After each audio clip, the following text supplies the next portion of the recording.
ये देखिए, ये ड्रोन भी हो सकते हैं या वेरी लाइट भी हो सकते हैं, बल्कि कंफर्म ड्रोन है।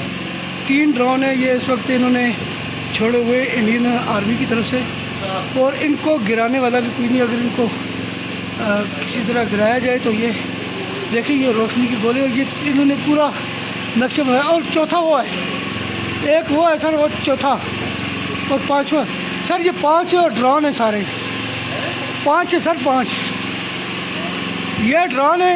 ये इंडियन आर्मी ने छोड़े हुए हैं, ये देख सकते हैं आप, ये आप देख सकते हैं, ये उनने छोड़े हुए हैं। और ये लाइटिंग वो पूरा नक्शा बना रहे हैं, वो पूरी चीज़ें कवर कर रहे हैं, ये देख सकते हैं आप। ये देखेंगे, ये देखेंगे, ये देखेंगे, ये 2, 3, 4 और 5 वेरी लेट टाइप छोड़े हुए हैं। ये सामने दिखाई दे जा सकते हैं। जी बिल्कुल, देखिए।